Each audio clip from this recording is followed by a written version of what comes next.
Hello नमस्कार आदाब सत श्री अकाल। मैं हूं सौमिक मुखर्जी और स्वागत है आपका आपके अपने channel A to Z with Soumik में। दोस्तों आज हम लोग सीखने जा रहे हैं HTML फॉर्म्स। हम लोग देखेंगे कि HTML फॉर्म्स में कैसे काम होता है, कैसे हम फॉर्म को डिज़ाइन करते हैं और HTML में फॉर्म का क्या रोल होता है। आइए स्टार्ट करते हैं। सबसे पहले हमें ये देखना होगा कि HTML फॉर्म दिखता कैसे है। दोस्तों जो स्क्रीन में आपके सामने फिगर दिख रहा है वो आप भली भांति पहचान रहे होंगे, लिखा है रजिस्टर। इसका मतलब कभी भी किसी भी वेबसाइट या एप्लीकेशन में जब भी आप अपने आप को रजिस्टर करने जाते हैं तो वेबसाइट या फिर एप्लीकेशन आपको एक फॉर्म ओपन करके देता है जिसमें आप अपना नाम, first name, last name, email ID, password, confirm password, ये इस तरह की डिटेल्स डालने के बाद आप अपने आप को रजिस्टर कर पाते हैं। तो इसे कहते हैं फॉर्म। अगर आपको इस तरह का फॉर्म डिजाइन करना है तो HTML में फॉर्म टैग सीखना काफ़ी ज़रूरी होता है। फॉर्म टैग होता क्या है? फॉर्म टैग एक एलिमेंट है दोस्तों। फॉर्म टैग कपल टैग होता है। कपल टैग का मतलब फॉर्म टैग दो टैग से बना होता है, एक ओपन टैग और एक क्लोज टैग। इसे कंटेनर टैग भी कहते हैं।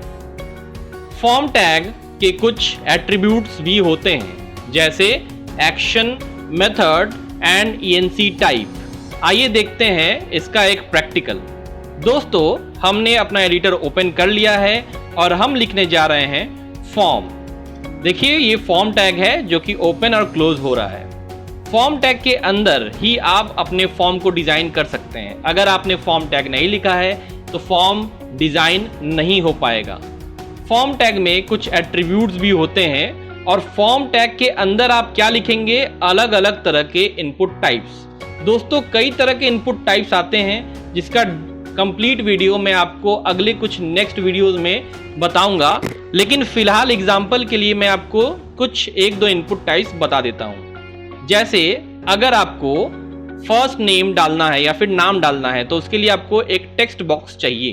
तो टेक्स्ट बॉक्स के लिए आप किस तरह का टेक्स्ट बॉक्स लेंगे, तो उसको एक इनपुट टाइप में डाल सकते हैं। सबसे पहले एक लेबल ले लेंगे दोस्तों जिसमें हम लिख देंगे नेम, और लेबल के ठीक बाद हम लिख देंगे input type. Input type is equal to text. इतने में आपका एक टेक्स्ट बॉक्स बन के रेडी हो सकता है। अगर आपको किसी तरह का और दूसरा एलिमेंट भी चाहिए तो आप दूसरा इनपुट भी ले सकते हैं, बशर्ते कि आप लाइन चेंज करें, इसलिए आपको BR टैग देना ज़रूरी है। BR टैग का मतलब होता है ब्रेक टैग। अगर आपको इसी तरह का कोई और एलिमेंट भी लेना होगा तो हम एक और एलिमेंट ले सकते हैं। जैसे नेम के बाद हम पासवर्ड देना चाहते हैं तो उसके लिए हम लिख देंगे पासवर्ड, और इनपुट टाइप में हम लिख देंगे input type is equal to password. Input type is equal to password. ध्यान रखिएगा दोस्तों ये जो एलिमेंट है ये फॉर्म टैग के अंदर ही होना चाहिए, नहीं तो ये काम नहीं कर पाएगा। आइए देखते हैं इसका आउटपुट कैसे दिख रहा होगा। दोस्तों ये है हमारा वेब पेज जो कि हमने अभी अभी डिजाइन किया है। इसमें हमने क्या लिखा हुआ है, लेबल। लेबल में नेम और एक इनपुट टाइप लिया है टेक्स्ट के लिए। तो ये देखिए लेबल नेम है और एक टेक्स्ट बॉक्स दिख रहा है। दूसरा एक लेबल दिया है पासवर्ड, ये देखिए पासवर्ड दिख रहा है, और एक हमने इनपुट टाइप लिया हुआ है पासवर्ड, तो यहाँ पे इनपुट टाइप पासवर्ड दिख रहा है। तो इस तरह से हमने फॉर्म फिल किया है। मान लीजिए मेरा नाम है सौमिक, तो मैं डाल देता हूँ सौमिक मुखर्जी, और अगर मुझे कोई पासवर्ड डालना है तो मैं पासवर्ड भी दे सकता हूँ। सपोज करिए कोई पासवर्ड मैं डाल देता हूँ 1 2 3 4 5। क्योंकि ये पासवर्ड टाइप का इनपुट टाइप है इसीलिए यहाँ पे जो है दोस्तों आपको पासवर्ड शो नहीं हो रहा है, क्योंकि हमने इनपुट टाइप क्या लिया हुआ है, पासवर्ड। अब दोस्तों फॉर्म आ गया, फॉर्म हमने फिल भी कर लिया, लेकिन यहाँ पर ना ही कोई लॉगिन बटन है और ना ही कोई सबमिट बटन है। तो अगर आपको लॉगिन बटन या सबमिट बटन यूज़ करना है तो आपको उसके लिए एक और बटन लेना पड़ेगा जिसको हम लोग कहते हैं input type is equal to submit. Input type is equal to submit. Input type is equal to submit. Input type is equal to submit जो होता है ये सबमिट बटन का काम करता है। इसको देखते हैं कैसा दिखता है ये दोस्तों। ये देखिए ये सबमिट हो गया। अगर आप इसका नाम सबमिट की जगह कुछ और रखना चाहते हैं तो हम वैल्यू दे देंगे। वैल्यू इज इक्वल टू, मान लीजिए अगर हमको लॉगिन देना है तो लॉगिन कर देंगे, या फिर जो भी नाम देना हो हम दे सकते हैं। ये देखिए यहाँ पे लॉगिन दिख रहा है। तो इस तरह से एक फॉर्म दोस्तों डिजाइन होता है। आइए बात करते हैं कुछ और एट्रीब्यूट्स की जो कि फॉर्म के एट्रीब्यूट्स होते हैं। हम बात करते हैं फॉर्म्स के मेथड के बारे में। फॉर्म्स का जो मेथड होता है उसे हम लोग फॉर्म को सर्वर तक डेटा को सेंड करने के मेथड से भी जानते हैं। हमने फॉर्म में जो भी डेटा एंट्री किया है वो सर्वर तक कैसे जाता है वो डिपेंड करता है मेथड पे। मेथड हमारे पास दो आते हैं, एक होता है गेट मेथड और एक होता है पोस्ट मेथड। दो तरीके के मेथड हमारे पास अवेलेबल हैं, गेट मेथड और पोस्ट मेथड। हमें ये डिफरेंशिएट करना होगा कि गेट मेथड और पोस्ट मेथड में क्या डिफरेंस है।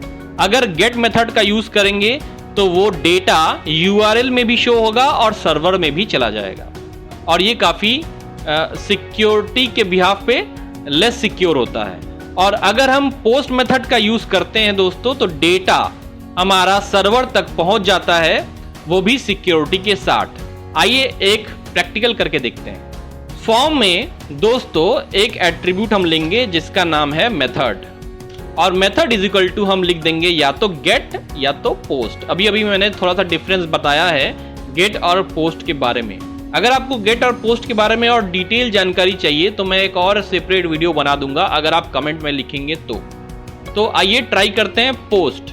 बाय डिफॉल्ट जो मेथड होता है दोस्तों वो गेट होता है। अगर आप मेथड नहीं लिखेंगे तो get method he by default होता है।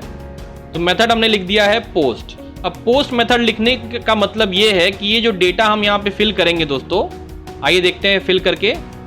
इसको रिफ्रेश करते हैं और कोई नाम लिखते हैं, जैसे मैं अपना नाम लिखता हूँ और कोई पासवर्ड दे देता हूँ। इसको जब मैं सबमिट करूंगा तो ये क्या हो जाएगा दोस्तों, ये सबमिट हो जाएगा। लेकिन ये सिर्फ एग्जाम्पल है, अभी ये सर्वर में सबमिट नहीं हुआ है दोस्तों। नेक्स्ट क्वेश्चन आता है कि ये सबमिट कहां पे होगा।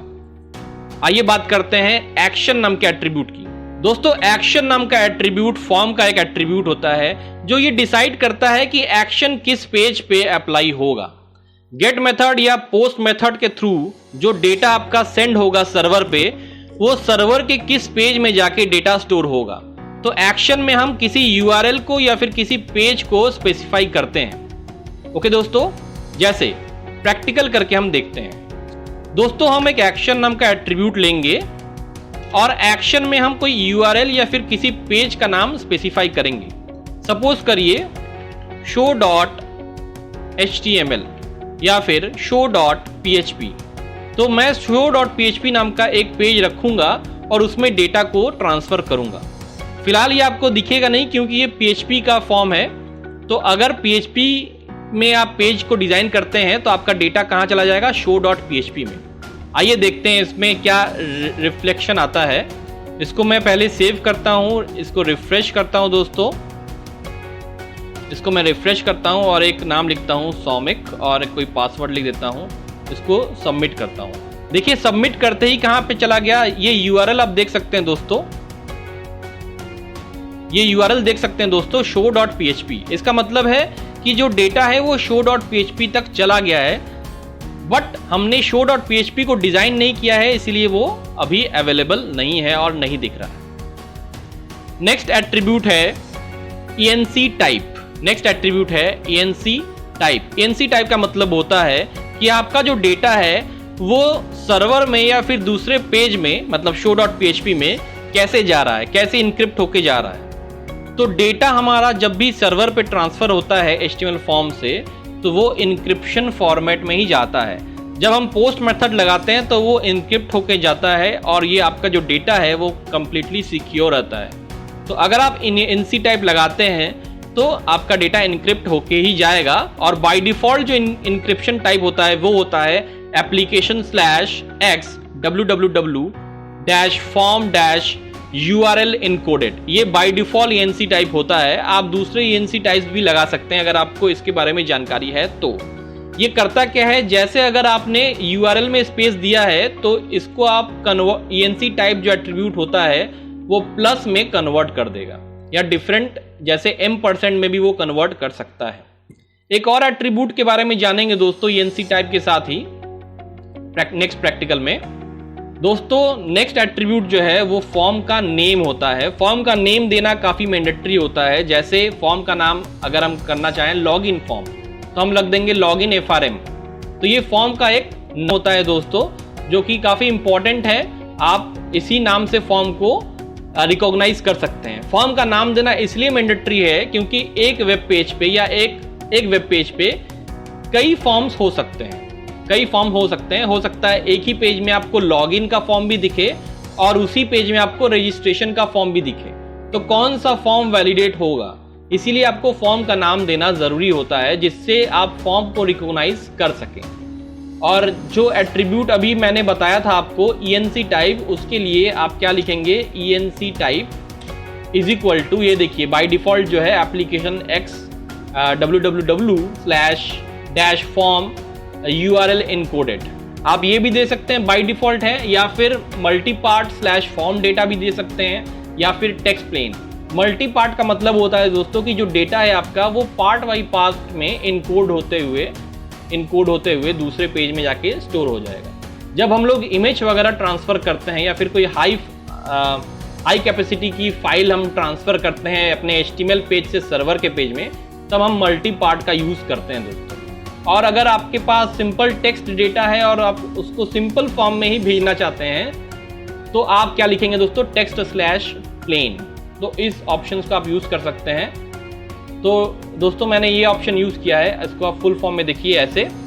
तो ये हो गया आपका HTML का एक सिंपल सा फॉर्म, और इसी फॉर्म के ज़रिए आप कोई भी लॉगिन पेज या रजिस्ट्रेशन पेज को डिज़ाइन कर सकते हैं। दोस्तों हमने आज के वीडियो में ये सीखा कि HTML के एट्रीब्यूट्स कितने होते हैं और क्या क्या एट्रीब्यूट्स होते हैं और उसका काम क्या होता है। नेक्स्ट वीडियो में हम फॉर्म के अंदर जितने भी इनपुट टाइप्स होते हैं जिसकी मदद से आप फॉर्म डिज़ाइन कर पाएंगे, तो उसके बारे में डिटेल में चर्चा करेंगे। होप आपको ये वीडियो पसंद आया हो, और अगर आपको इस वीडियो से रिलेटेड कोई भी डाउट है तो आप मुझे कमेंट बॉक्स में पूछ सकते हैं। Thank you so much.